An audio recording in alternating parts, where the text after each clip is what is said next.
Riley. Thanks for watching us tonight. President Obama, the press, and the Benghazi memo. That is the subject of this evening's Talking Points memo.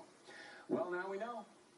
Now there's no question that the White House misrepresented the terror attack on September 11th, 2012 in Benghazi, Libya. 4 Americans murdered by a coordinated terror attack, most likely from an al-Qaeda affiliate. Not one person has been brought to justice in the attack. Not one. 5 days after the murders, UN Ambassador Susan Rice said this to the world. The information, the best information and the best assessment we have today is that, in fact, this was not a pre-planned, premeditated attack. That what happened initially was that it was a spontaneous reaction to what had just transpired in Cairo as a consequence of the video. That was not true. That was not even close to being true. And a variety of people told the White House it was not true. Yet Ambassador Rice said what she said. Yesterday, the watchdog group Judicial Watch released the damning truth, which it procured through the Freedom of Information Act. A memo written by senior White House advisor Ben Rhodes, dated September 14, says that Ms. Rice was prepped to, quote, underscore that these protests are rooted in an internet video and not a broader failure of policy. Again, that despite CIA people in Libya and perhaps Defense Secretary Panetta telling the president and the White House the video had little to do with the murders. On Super Bowl Sunday, I put the question to President Obama himself. You have some who are affiliated with terrorist organizations. You have some that are not. But the main thing that all of us have to take away from this is our diplomats are serving in some very dangerous places. But we've got to make sure that not only have we implemented all the reforms that were recommended by the independent agency, but we also have to make sure that we understand our folks out there are in a hazardous, dangerous situation. I think everybody else has that. No, but actually, not everybody does, because what ends up happening is we end up creating a political agenda. And that's exactly what happened.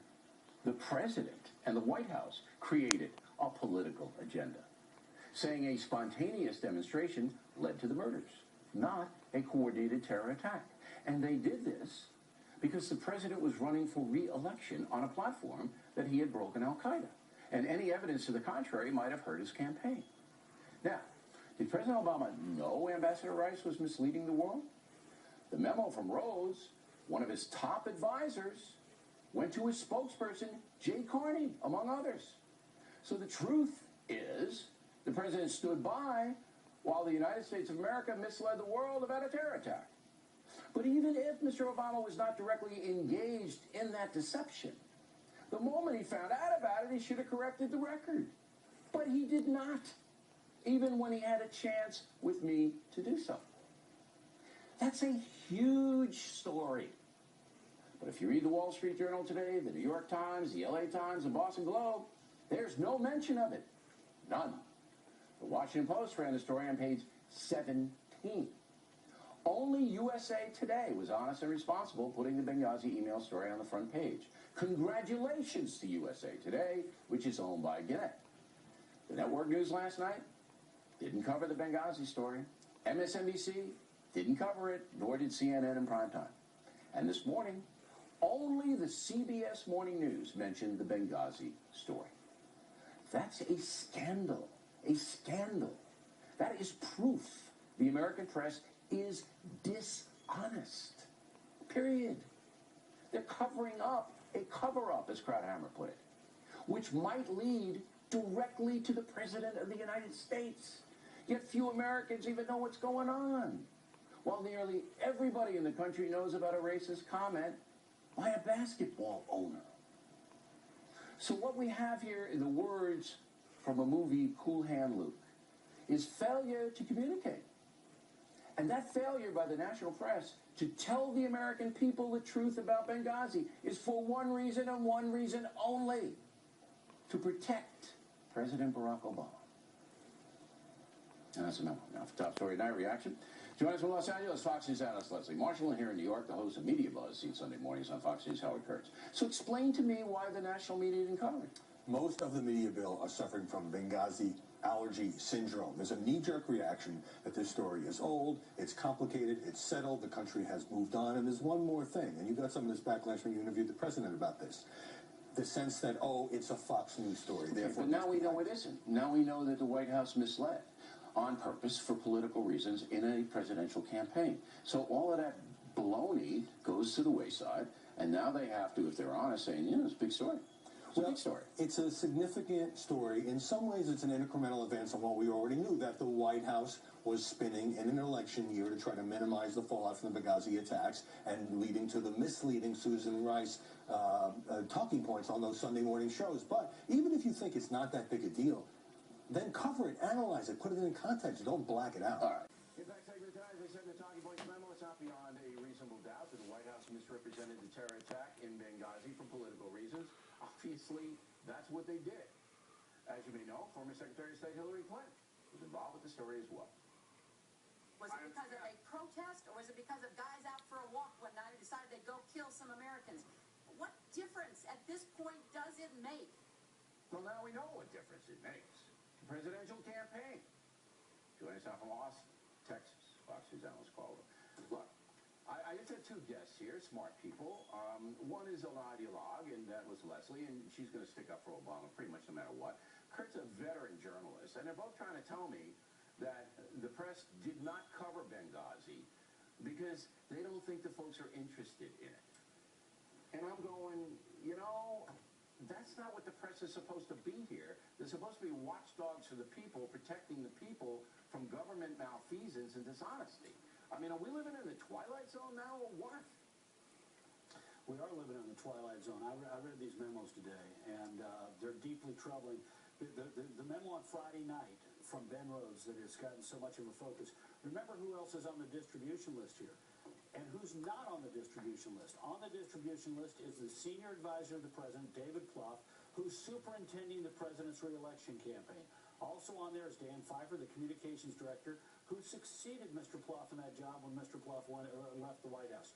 Jennifer Palmieri, who is now the communications director, who succeeded Dan Pfeiffer, and at that point was sort of the rapid response person inside the White House. So the political hierarchy of the West Wing is being CC'd by Ben Rhodes on this memo, which incidentally, contrary to what Dan Carney said earlier today, has an entire section that's labeled Benghazi. Here on about the third page of the runoff. Let's play the Carney soundbite. It's not Dan, it's Jay, I believe, unless he changed his name to Dan, which he might. Roll the tape. It was explicitly not about Benghazi. It was about the overall situation in the region, the Muslim world, where you saw protests outside of embassy facilities across the region. He sounded more like Art Carney there, because he's not telling the truth, as you know. Yeah. All right? Now, Exactly. Go ahead. Why isn't he telling the truth? How do you know he's not telling the truth? Well, we're not telling the truth because in here it says, we are not aware of any actionable intelligence indicating an attack on the U.S. mission in Benghazi was planned or imminent. The currently available information suggests that the demonstrations in Benghazi were spontaneously inspired by the protests at the U.S. Embassy in Cairo and evolved into a direct assault on the U.S. consulate and subsequently its annex. He denied that this had anything to do with Benghazi, and it's right in there. Now look, let's step back for a moment. Let's assume for a moment that Jay Carney, and you're right, it's Jay Carney. I've known him for a long time. Jay Carney is telling the truth. Well, then what is the administration attempting to do on Sunday? It's attempting to say, don't pay attention to Benghazi. Pay attention to these demonstrations in Cairo and Khartoum. The central story is not the death of the U.S. ambassador and 3 other Americans. The real story is that we've got protests outside the embassy in Khartoum and Cairo inspired by a video that no one had seen.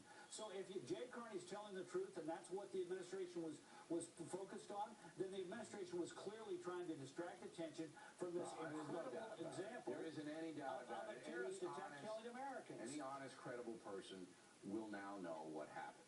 Now, let's get to Hillary Clinton. All right, she's involved with this. That memo wasn't CC'd to her. She didn't get that. She didn't have anything to do with Rice going out there. No, wait a minute. Through this traffic, if you look at it, There's a guy named Jake Sullivan, who had previously been Joe Biden's chief foreign policy advisor, but at the time of September 11, 2012, is a top aide to Hillary Clinton, Secretary of State. And he is a running buddy of this crowd inside the White House, including Ben Rhodes, and he is clearly involved in this preparation of Susan Rice for Sunday. He's aware of what's going on. He's aware of these points. He's aware of the strategy, and he is communicating. So she may be stepping back from this. She may be trying to put a little distance, but she has somebody who's involved in this process, who's monitoring it for her, a guy named Jake Sullivan. Is that going to hurt her in the presidential run? It should. Look, it should, but look, this clearly indicates that the Too many administration idiots in engaged in a the country. deliberate effort to mislead the American people and to hide the real story behind Benghazi. This, ironically, though, may give her a little bit of running room, because she could say, you know what, that was the White House who did that. That was the National Security Council staff, Ben Rhodes. That was David Plouffe. That was these people inside the White House. If she needs and feels she needs to distance herself, she's now been given the opportunity to do so, and I would not be surprised in the years ahead if we saw her or her people subtly exercise themselves of that option by saying to the press, look, we agree with you. The White House, the Obama White House mishandled this thing, should have told the truth right from the get-go, but you know what? If she says that to the press, nobody will hear it because they won't report it. I mean, that's all right, Mr. Rove, I got to go. Well, they may, because Jonathan Karl today showed the mainstream press was willing to stand up on this issue. Well, Karl, he's a good reporter, but we'll see what they do with it. Directly ahead, Kareem Abdul-Jabbar on Race in America.